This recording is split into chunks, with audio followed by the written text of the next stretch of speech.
भगवान बद्रीनाथ के दर्शन करने के उपरांत अब हम भारत के प्रथम गांव यानी कि माणा की सैर करने जा रहे हैं। माणा एक ऐसा गांव है जिसे अब भारत का प्रथम गांव की श्रेणी मिली है। यहाँ के लोग 6 महीने इस गांव में रहते हैं। आखिर इस गांव के लोग 6 महीने कहाँ चले जाते हैं, वीडियो में देखिए पूरी कहानी। नमस्कार साथियों, मेरा नाम है देव प्रकाश अग्रवाल। स्वागत है आपके अपने यूट्यूब चैनल तस्वीरों में पहाड़ में।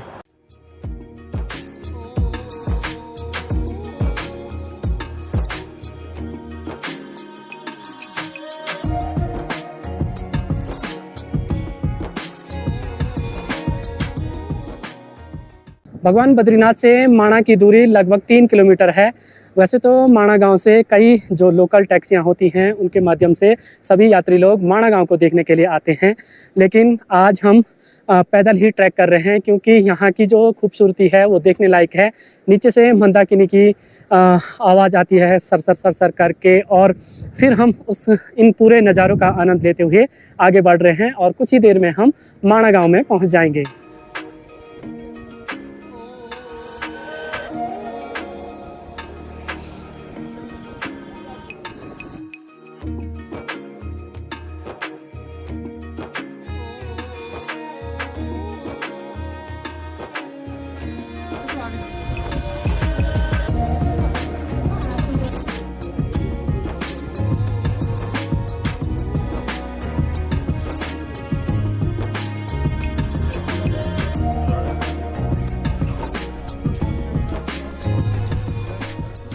भगवान बद्रविशाल के दरबार से अभी हम 3 किलोमीटर की दूरी पार करके माणा गांव में पहुंच गए हैं। माणा वही गांव है जिसका प्राचीन नाम मणिभद्र के नाम से जाना जाता था। अभी आप जो मेरे पीछे ये भव्य मंदिर देख रहे हैं, ये मंदिर घंटाकरण का है।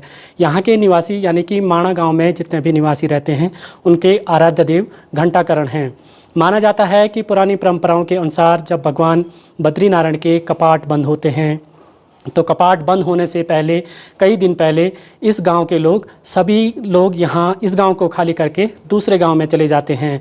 तो ये जो गांव है ये 6 महीने यहाँ पे इस गांव के लोग 6 महीने यहाँ पे अपना जीवन व्यतीत करते हैं और बद्रीनाथ जी के कपाट बंद होते हैं तो 6 महीने गोपेश्वर के पास एक गांव पड़ता है घिंगराना में निवास करते हैं। अभी जो गांव की स्थिति है, गांव पूरा खाली हो गया है और यहाँ के लोग घिंगराना में चले गए हैं क्योंकि आज भगवान बद्रीनारायण के कपाट बंद होंगे, उससे पहले ये गाँव पूरा खाली हो जाता है।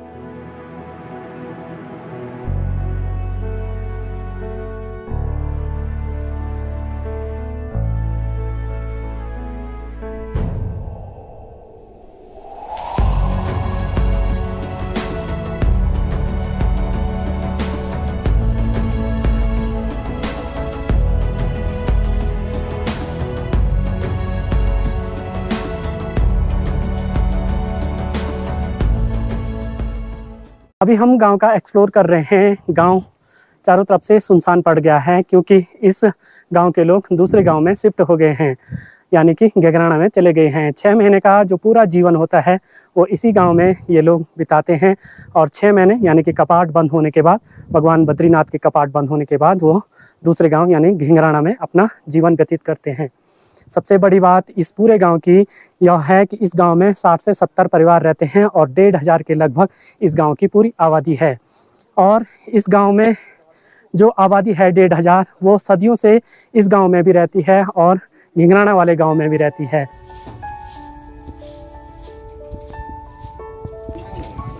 क्या करते हैं इसको? चाय मसाला।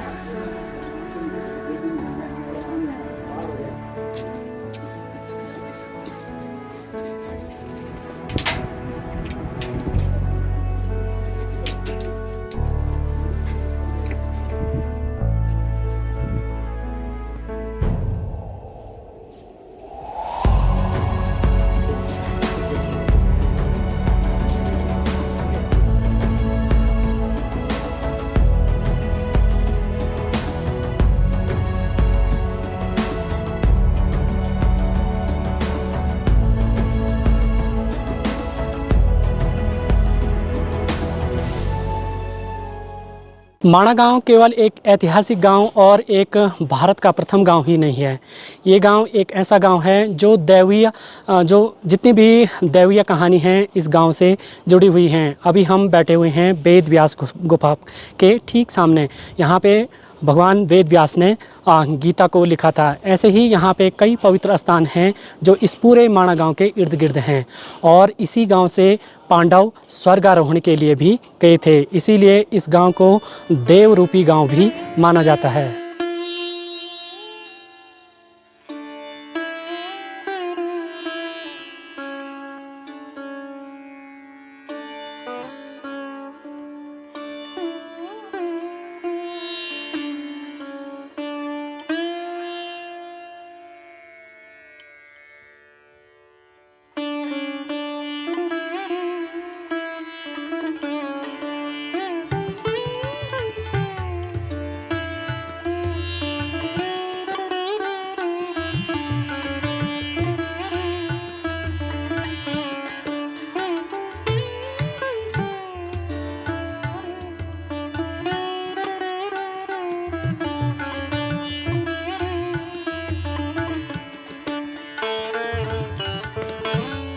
माणा ऐतिहासिक गांव की सैर करने के बाद अब हम पहुंच गए हैं भीम पुल।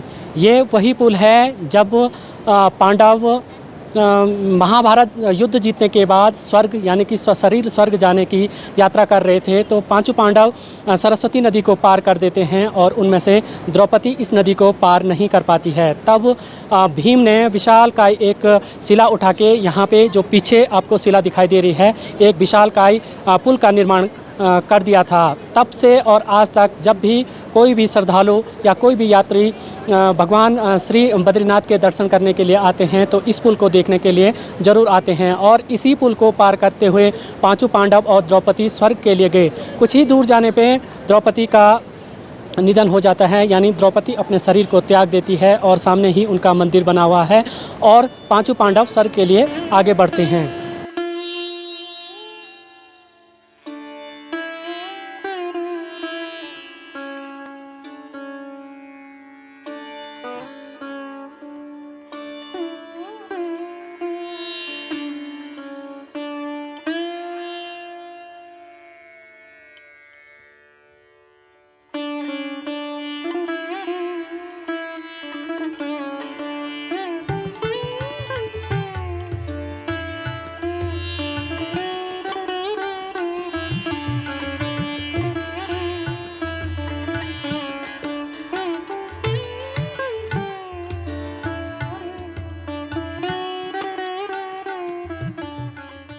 माणा गांव की सैर करने के बाद और भीम पुल को देखने के बाद अब हम आ पहुँचे हैं केशव प्रयाग में। केशव प्रयाग में दो नदियों का संगम है, एक तो अलकनंदा और दूसरी सरस्वती नदी। जो मेरे पीछे से जो नदी आपको दिखाई दे रही है यह सरस्वती नदी है और ठीक मेरे सामने से जो नदी है वह अलकनंदा नदी है। यह भारत के प्रथम गांव का प्रथम प्रयाग है जिसे केशव प्रयाग के नाम से जाना जाता है।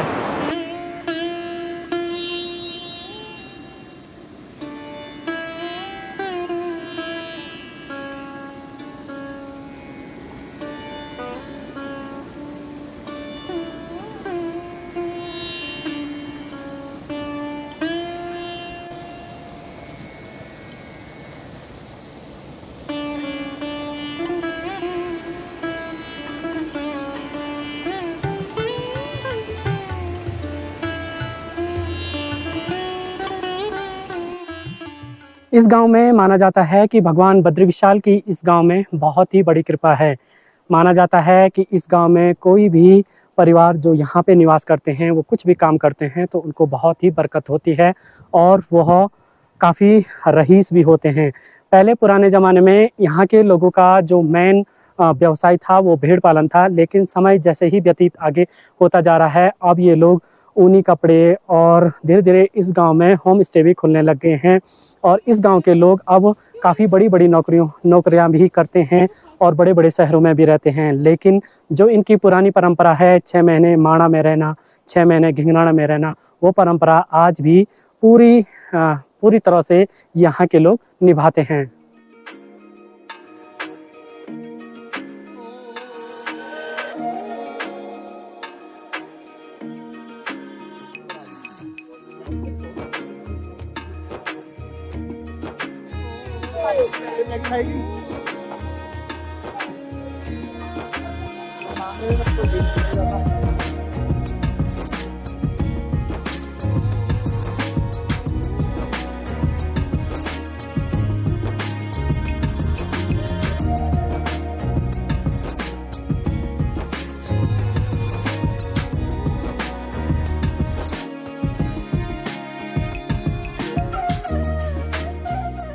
इस गांव के लोगों की सबसे बड़ी बात यह है कि आज भी इस गांव के लोगों ने अपना जो ट्रेडिशनल है और पारंपरिक जो परंपरा है 6 महीने इस गांव में रहना, 6 महीने दूसरे गांव में रहना, वो परंपरा सदियों से आज तक इस गांव के लोगों ने कायम रखी हुई है। और यहाँ पे बहुत सारे घर आपको ऐसे मिलेंगे जो बहुत छोटे छोटे हैं। जब बहुत साल पहले यहाँ पे बहुत ज़्यादा ठंड हुआ करती थी, तो यहाँ पे आपको जितने भी मकान मिलेंगे वो छोटे छोटे मकान मिलेंगे। उनके दरवाजे यानी कि जो मेन गेट होता है मकान के अंदर जाने का, वो भी बहुत छोटा होता है ताकि ठंड से बचे रहें। धीरे धीरे समय व्यतीत होता जा रहा है और अब इन गाँव में भी हल्की फुल्की गर्मी होने शुरू हो गई है और अभी पूरे गाँव में सन्नाटा मचा हुआ है क्योंकि इस गाँव के लोग दूसरे गाँव में चले गए हैं।